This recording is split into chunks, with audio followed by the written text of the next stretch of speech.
আপুনি আগতে নেদেখা এখন বিশেষ বিয়া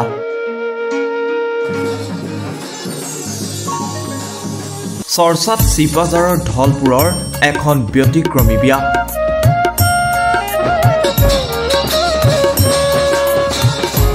সম্পূৰ্ণ বৈদিক নীতি নিয়মৰ মাজেৰে সম্পন্ন হৈছে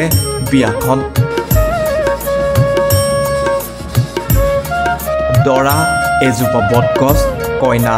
আহত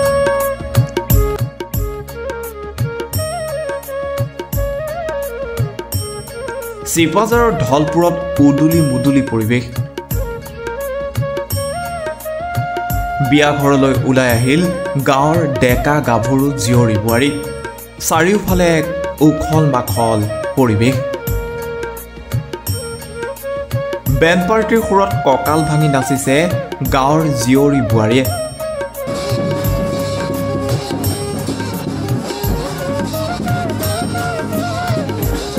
পূজাৰীয়ে কৰিছে সকলো ধৰ্মীয় ৰীতি নীতি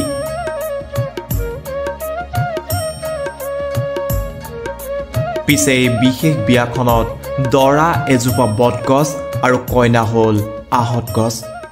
1997 চনতে ৰোৱা এই গছ দুজোপা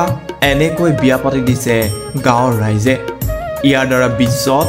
গছৰ গুৰুত্ব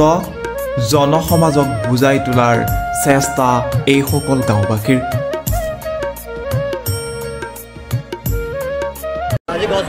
আজি এই বিক্ষৰ যে বিবাহ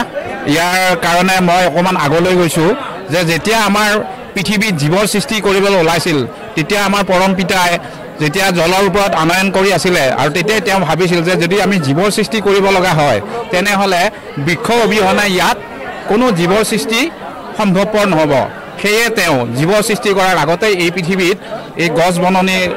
সকলোবিলাকৰ আগতে উদ্ভাৱন হৈছিলে আৰু তাৰ পিছত আমাৰ জীৱৰ সৃষ্টি হৈছে গতিকে জীৱ আৰু উদ্ভিদৰ লগত ওতঃপ্ৰোত সম্বন্ধ আছে যদি উদ্ভিদ নাথাকে তেনেহলে এইখন পৃথিৱীত আমি কোনো জীৱ ইয়াত বাচি থাকিব নোৱাৰিম আমাৰ বেদশাস্ত্ৰই কৈছে যে এক বৃক্ষ দশ পুত্ৰ সম যদি বৃক্ষ নাথাকে তেতিয়াহলে আমি ইয়াত বাচি থকা আমাৰ উপায় নাই আমি সকলোকে এইটো জনাব লাগে যদি আমি এডাল গছ কাটো তেনেহলে আমি বেছিকৈ নোৱাৰিলে আমি দুইজোপা গছ ৰুব লাগে যাতে আমাৰ প্ৰকৃতিয়ে ভাৰসাম্যটো বজাই ৰাখিব পাৰে আৰু সকলোবিলাক প্ৰাণীয়ে আমি নিৰাময়ভাৱে জীয়াই থাকিব পাৰোঁ গতিকে এওঁলোকে 1997 চনত আমাৰ পেটুৱা মজলিৰ